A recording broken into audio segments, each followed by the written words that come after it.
I have recently ordered DigiSpark, which is the smallest Arduino compatible development board. And the way this works is it disguises itself as a HID, which stands for Human Interface Device.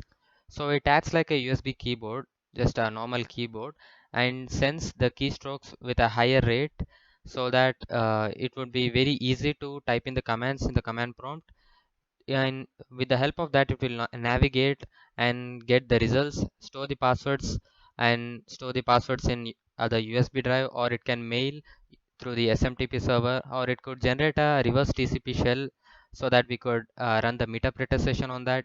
So it would be very easy uh, to run the commands to hack the system and to gain privileges and bypass UAC and much more stuff. So in this tutorial, I'm going to demonstrate a simple example on how this works, and also I'll first demonstrate how to install this and with few bugs fixed.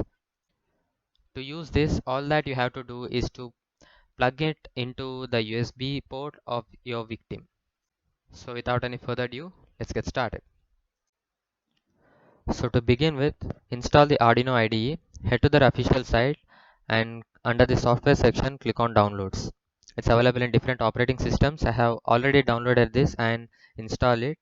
So now I'm going to install the drivers necessary to upload the code into the DigiSpark, that is Digistum. I have provided the link in the description. Under this, you have to download this digistum.drivers.zip file.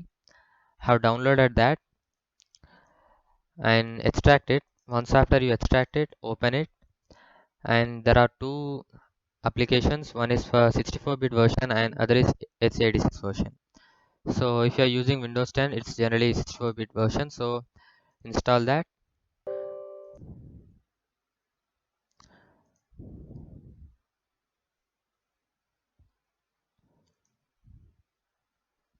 So once after it's installed, open up the Arduino IDE, and under this, you have to manually add some boards, and for that head to Edit and Preferences.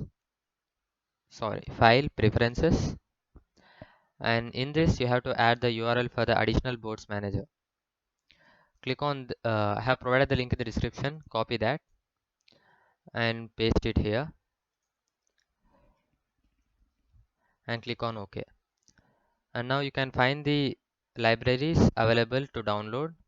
So click on Tools, and under this Boards, click on Boards Manager, and you have to select the contributed ones so that you can find the Digistum AVR boards here. Click on Install.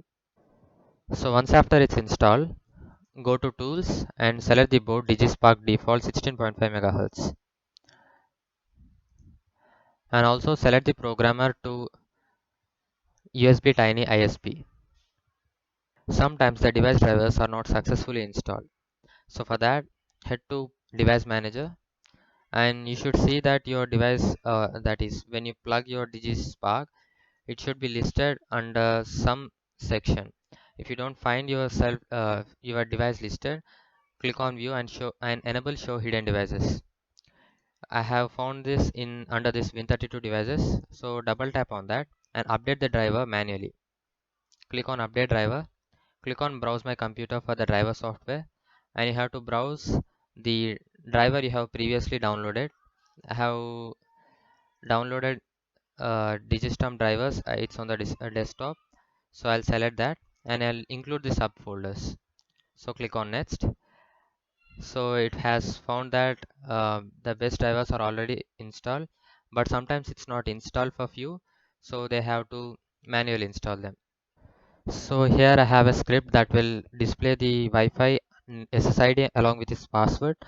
If you know the SSID of it, you have to replace its SSID name here. That's just the Wi-Fi name, and click on Upload. So when you click on the upload button, you will find that it will set a timer of 60 seconds, and within that 60 seconds, you have to plug in your DigiSpark. So it has shown that it's running the uploader.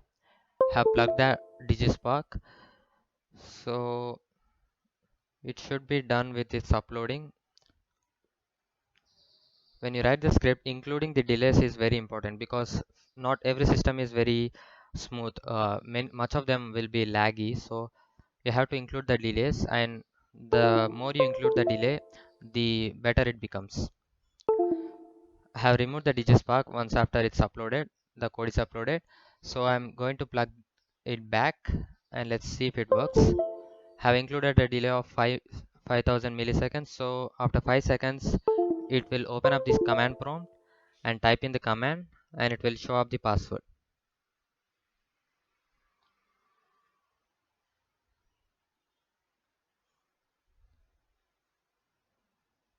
So here, as you see, it has opened the command prompt. It has typed within no time such a big string, and it has shown the password here. The password is the key content, and you could see the authentication ciphers and everything. So in the next tutorial, I'll tell you how to run various Ducky scripts on this DigiSpark. If you like my video, please do like and share my video. And also for further more updates, please do subscribe to my channel.